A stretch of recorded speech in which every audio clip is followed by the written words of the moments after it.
Assalamualaikum warahmatullahi wabarakatuh. Hai teman-teman semuanya, perkenalkan nama saya Raudatul Jannah Hamdani dengan NIM 202121013. Saya dari Unit 2 Pendidikan Agama Islam YIN Loks Mame tahun 2021 dengan dosen pengampu Yusnaini SAG MPD dengan MK Perencanaan Pembelajaran. Jadi, pada video kali ini saya ingin menjelaskan tentang penyusunan RPP dengan mudah. Nah, jika kalian mendengar RPP, pasti yang terbayang di dalam pikiran kalian adalah membuat RPP itu sangat sulit. Nah, ayo pelajari dengan saya cara menyusun RPP dengan mudah.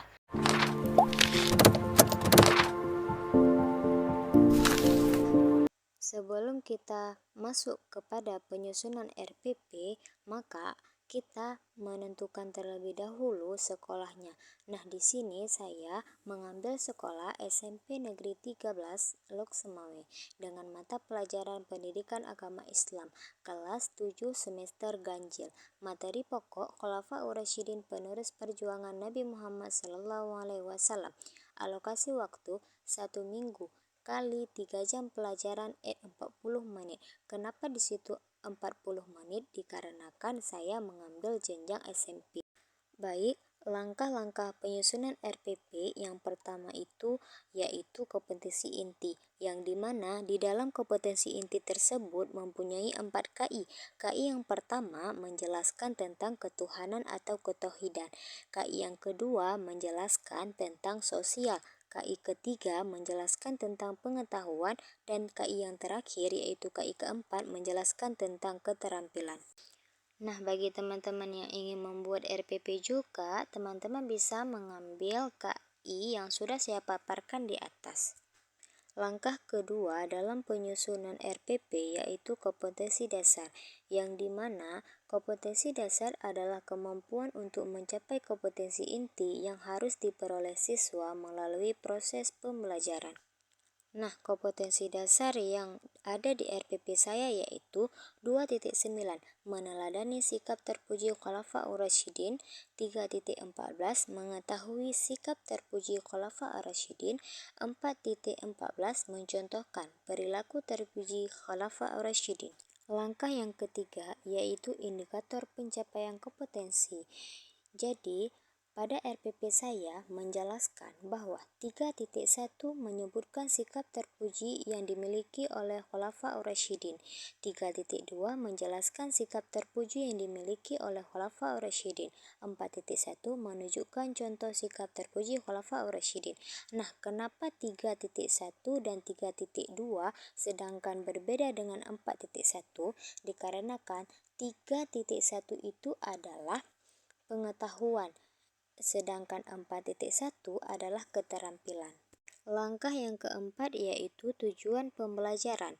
Setelah mengikuti pembelajaran yang diharapkan, siswa mampu menyebutkan sikap terpuji yang dimiliki oleh Khulafaur Rasyidin, menjelaskan sikap terpuji yang dimiliki oleh Khulafaur Rasyidin, menunjukkan contoh perilaku terpuji Khulafaur Rasyidin.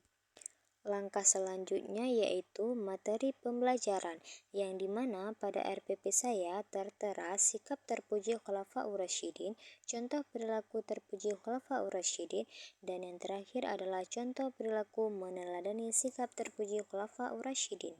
Selanjutnya adalah langkah yang keenam, menentukan metode pembelajaran. Nah, pada RPP saya yang berjudul tentang Khulafaur Rasyidin itu cocoknya saya menggunakan metode tanya jawab dan diskusi, dan model yang saya gunakan adalah strategi pembelajaran inquiry. Jadi teman-teman, jika mau membuat RPP itu teman-teman harus menyesuaikan antara judul dengan strategi maupun model yang teman-teman bawakan. Selanjutnya adalah langkah yang ketujuh yaitu media pembelajaran. Nah, media atau alat dan bahan itu disesuaikan dengan kegiatan inti yang kita lakukan, dan Media ataupun alat itu disesuaikan juga dengan metode atau model-model yang kita bawakan saat kita mengajar. Selanjutnya ada sumber belajar. Nah, sumber belajar ini yaitu bahan ataupun materi yang kita ambil ataupun yang kita berikan untuk peserta didik kita, itu kita cantumkan di dalam RPP yang telah kita buat. Baik, selanjutnya ada langkah-langkah pembelajaran yang dimana ada pendahuluan. Di dalam pendahuluan tersebut ada 4 aspek yang harus guru perhatikan. Yang pertama orientasi, yang kedua persepsi, ketiga motivasi, dan selanjutnya pemberian acuan. Di dalam orientasi terdapat 1. Melakukan pembukaan dengan salam terbuka, memanjatkan syukur kepada Allah Subhanahu wa taala dan berdoa untuk memulai pembelajaran. 2. Memeriksa kehadiran peserta didik sebagai sikap disiplin. 3. Menyiapkan fisik psikis peserta didik dalam mengawali kegiatan pembelajaran. Selanjutnya ada persepsi. 1. Mengaitkan materi, tema, ataupun kegiatan pembelajaran yang akan dilakukan dengan pengalaman peserta didik dengan materi, tema, ataupun kegiatan sebelumnya. 2. Mengingat kembali materi prasyarat dengan bertanya. 3. Mengajukan pertanyaan yang ada keterkaitannya dengan pelajaran yang akan dilakukan. Selanjutnya ada motivasi. Nah, di dalam motivasi ini 1. Memberikan gambaran tentang manfaat mempelajari pelajaran yang akan dipelajari dalam kehidupan sehari-hari. 2. Yaitu menyampaikan tujuan pembelajaran pada pertemuan yang berlangsung. Selanjutnya ada pemberian acuan. Nah, pemberian acuan ini mengacu pada memberikan materi pelajaran yang akan dibahas pada pertemuan saat itu. Selanjutnya ada pemberian acuan, yang dimana memberitahukan materi pelajaran yang akan dibahas pada pertemuan saat itu. Oke, next teman-teman, welcome to kegiatan inti. Nah, di sini teman-teman saya ingin menjelaskan sedikit tentang kegiatan inti. Nah, kegiatan inti ini adalah kegiatan saat pertama kita proses belajar mengajar dengan peserta didik. Nah, pada RPP saya mengambil strategi pembelajaran inquiry. Jadi yang akan saya bawakan pada kegiatan inti tersebut adalah pembelajaran inquiry. Nah, jika teman-teman mengambil metode ataupun model pembelajaran yang lain, maka akan berbeda ya. Oke, selanjutnya yaitu ada kegiatan inti, yang dimana pada model pembelajaran inquiry, kegiatan intinya berupa orientasi, merumuskan masalah, mengajukan hipotesis, mengumpulkan data, menguji hipotesis, dan yang terakhir adalah menarik kesimpulan.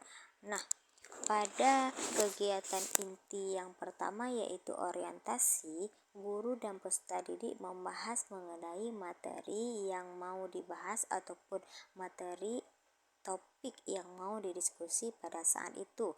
Selanjutnya ada guru menyampaikan rencana pembelajaran, tujuan pembelajaran pada saat proses belajar. Selanjutnya, guru memberikan informasi mengenai informasi yang akan dibahas. Selanjutnya, guru juga memberi gambaran umum tentang tujuan pembelajaran. Selanjutnya, guru menyampaikan langkah-langkah yang akan dilakukan pada saat itu. Misalnya, pada saat pertemuan itu guru akan membawakan model pembelajaran inquiry, maka guru akan memberikan arahan terlebih dahulu dan memberitahu siswa pada saat ingin belajar supaya siswanya tidak kebingungan pada saat belajar. Nah, selanjutnya yaitu kegiatan inti yang kedua yaitu merumuskan masalah, yang dimana guru memberikan topik yang ingin dibahas. Selanjutnya kemudian peserta didik menemukan ataupun mencari sendiri topik yang akan dibahas. Jadi pada kegiatan inti pembelajaran inquiry ini adalah pembelajaran yang mandiri ya teman-teman. Nah, selanjutnya kegiatan yang ketiga yaitu mengajukan hipotesis ataupun jawaban sementara. Nah, peserta didik mengajukan jawaban sementara atas topik yang sudah diberikan oleh guru. Dan peserta didik juga memberikan argumen tentang apa yang dia pahami tentang topik tersebut. Nah, jadi pada mengajukan hipotesis tersebut, di sini guru memberikan kesempatan kepada peserta didik untuk mencari bahan-bahan yang ingin didiskusi. Misalnya pada RPP saya mengenai Khulafaur Rasyidin. Nah, peserta didik bisa mencarinya di berbagai sumber, misalnya di perpustakaan, di buku-buku cerita lain. Nah, setelah peserta didik menemukan topik yang ingin didiskusi, maka di situ peserta didik memberikan argumen tentang apa yang dia pahami tentang topik tersebut. Nah, di situ guru memberikan kebebasan kepada peserta didik untuk berargumentasi ataupun memberi tanggapannya tentang topik yang akan didiskusi dan tentang materi yang telah dia dapatkan. Data. Yang pertama, pada pengumpulan data ini, guru memberikan kesempatan peserta didik untuk mencari data atau sumber belajar.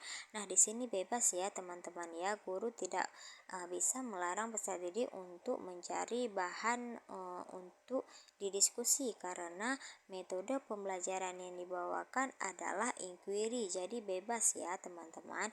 Nah, selanjutnya juga guru memberikan ataupun menampilkan sebuah video yang mengenai tentang topik yang akan dibahas. Selanjutnya, peserta didik bebas mencari informasi ataupun data-data baik itu melalui internet, komputer sekolah maupun sumber lainnya. Selanjutnya ada guru juga memberikan contoh terhadap materi yang ingin dicari dan memberikan pemahaman literasi digital.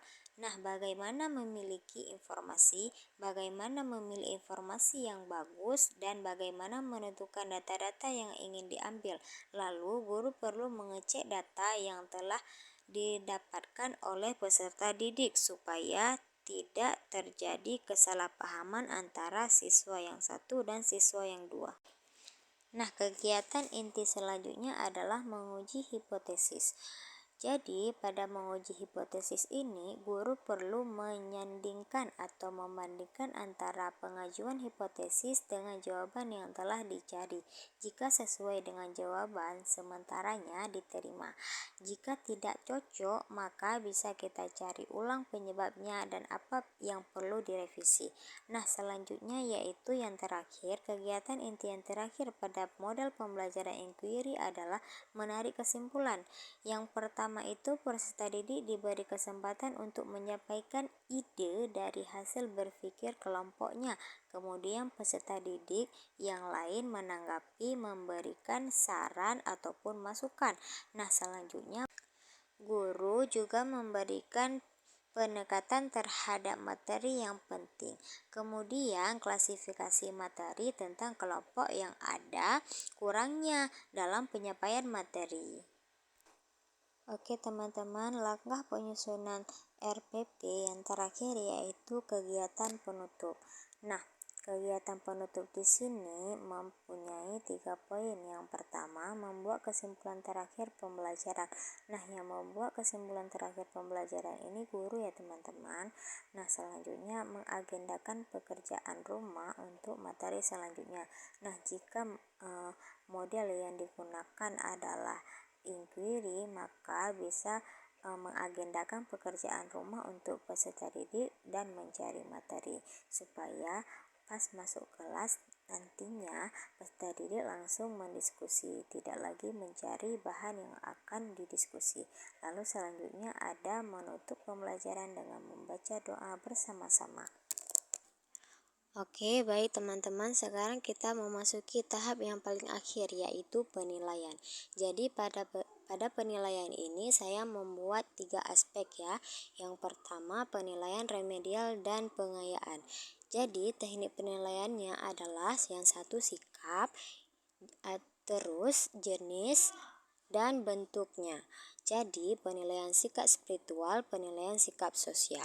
Nah, yang kedua yaitu pengetahuan, yang dimana pengetahuan bisa kita nilai dengan teknik tes dan bentuk tes tertulis. Nah, selanjutnya ada keterampilan. Keterampilan bisa kita nilai dengan teknik non-tes dan bentuk, yaitu kerja ya, membuat unjuk kerja. Nah, selanjutnya ada pembelajaran remedial, yang dimana remedial adalah pembelajaran yang ditujukan kepada peserta didik yang tidak mencapai batas nilai KKM. Format kegiatan pembelajaran dan hasil penilaian remedial atau terlampir. Nah, selanjutnya ada pembelajaran pengayaan. Nah, pembelajaran pengayaan adalah yang ditunjukkan kepada peserta didik yang mencapai nilai KKM. Format kegiatan pengayaan terlampir. Oke, penilaian yang kedua yaitu menilai sikap spiritual. Nah, di sini sudah saya buat ya teman-teman. Teman-teman bisa lihat kembali. Nah, sikap yang diamati itu ada 5. Yang pertama, berdoa sebelum dan sesudah pelajaran. 2. Mengucapkan rasa syukur atas nikmat dan karunia Allah Subhanahu wa Ta'ala. 3. Memberi salam sebelum dan sesudah menyampaikan pendapat ataupun presentasi. 4. Mengucapkan kalimat thayyibah saat melihat, mendengar, dan merasakan sesuatu. Nah, yang terakhir adalah merasakan keberadaan dan kebesaran Allah saat mempelajari ilmu pengetahuan. Nah, di bawah sudah saya cantumkan keterangannya ya teman-teman untuk penskorannya 1, 2, dan 3 dan 4. Jadi skor 4 itu mempunyai keterangan selalu apabila selalu melakukan sesuai pernyataan. 3. Sering apabila sering melakukan sesuai pernyataan dan kadang-kadang tidak melakukan. 2. Kadang-kadang apabila kadang-kadang melakukan dan sering tidak melakukan. 1. Tidak pernah melakukannya. Nah, di bawahnya juga ada petunjuk penskoran. Jadi di sini teman-teman bisa kalikan ya penskoran peserta didiknya. Nah, di sini adalah skor akhir menggunakan skala 1 sampai 4. Jadi perhitungannya adalah ini rumusnya ya teman-teman. Skor diperoleh dibagikan dengan skor maksimal lalu dikalikan 4. Jadi di situ adalah skor akhirnya. Nah, teman-teman bisa melihat ya di situ apakah skor anak-anaknya sangat baik, cukup, dan kurang. Nah, selanjutnya yang terakhir adalah sikap sosial. Nah, di sini sama juga ya teman-teman, sudah saya cantumkan ada sikap yang diamati itu ada 5, bisa teman-teman baca sendiri. Nah, untuk petunjuk penskorannya, jawaban iya diberi skor 1 dan jawaban tidak diberi skor 0. Perhitungan skor akhir menggunakan rumus. Di sini menggunakan rumus lagi ya teman-teman, sama juga seperti rumus yang tadi. Skor dibagi dengan skor tertinggi dikali dengan 4. Nah, di situ terdapat hasil akhir peserta didik kita. Nah, untuk kriteria penilaiannya teman-teman bisa melihat ya di situ berapa skor yang diperoleh oleh peserta didiknya. Nah, teman-teman, itu adalah langkah-langkah penyusunan RPP. Mudah bukan? Nah, jika kalian ingin membuat RPP, kalian bisa menirukan punya saya dan kalian menggantikan tema saja. Terima kasih teman-teman, semoga bermanfaat. See you, dadah.